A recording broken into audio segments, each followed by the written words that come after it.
Madame la rapporteure, mes chers collègues, l'égalité femmes-hommes est un enjeu majeur et collectif qui doit être une priorité dans nos politiques publiques. C'est un enjeu qui doit être au cœur de notre société car il renvoie aux valeurs de notre devise républicaine, bien évidemment l'égalité, mais également la liberté et la fraternité. En tant que législateurs, nous sommes régulièrement amenés à débattre de cet enjeu et des multiples questions qu'il soulève, notamment dans le domaine professionnel. Malgré plusieurs avancées significatives en la matière, force est de constater que la situation des femmes reste plus fragile que celle des hommes. Travail à temps partiel, emploi à bas salaire, plafond de verre, carrière hachée, inégalité salariale qui demeure une réalité en 2023. Ici même, il y a quelques mois, nous adoptions une proposition de loi visant à accélérer l'égalité économique et professionnelle dans les entreprises. Aujourd'hui, c'est un texte qui concerne la fonction publique que nous examinons. Il y a 10 ans, la loi Sauvadet marquait une évolution significative pour la fonction publique qui est, rappelons-le, le premier employeur de France avec 63% de femmes en son sein. Pour la première fois, une loi imposait un taux minimal concernant les primo-nominations aux emplois supérieurs et dirigeants de l'État, mais également des collectivités territoriales et de la fonction publique hospitalière. 10 ans après, où en sommes-nous ? Les chiffres parlent d'eux-mêmes quant aux avancées permises par cette loi, puisque nous constatons que le nombre de femmes a augmenté de manière significative et progressive et que les quotas de nomination ont été atteints dans les 3 versants de la fonction publique pour la première fois en 2020.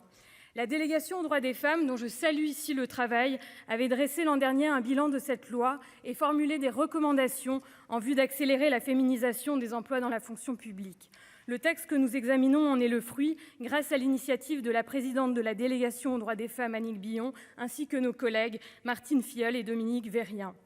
Je tiens également à remercier notre collègue rapporteure Françoise Dumont pour le travail mené et son engagement depuis plusieurs semaines afin de parvenir à un travail et un texte équilibré, applicable avec des objectifs également réalistes pour nos collectivités.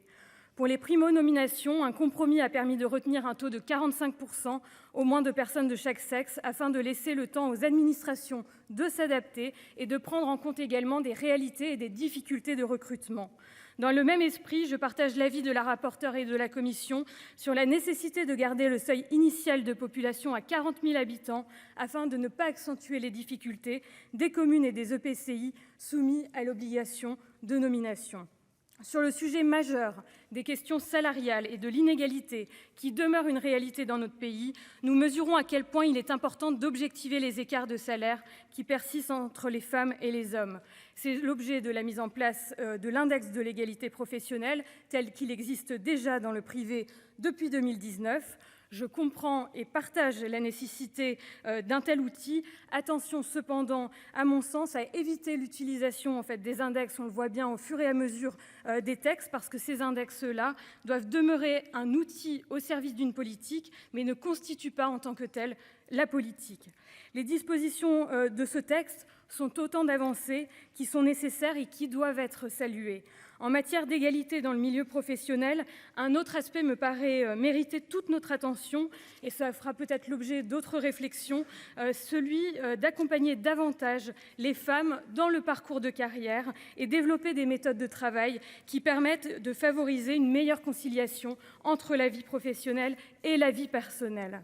Pareillement, si nous souhaitons voir davantage de femmes prendre des responsabilités, il me paraît important de développer des politiques pour les inciter et les encourager et également se sentir capables d'exercer des responsabilités. Et nous savons également à quel point l'interrogation sur la légitimité est malheureusement encore trop ancrée chez de nombreuses femmes.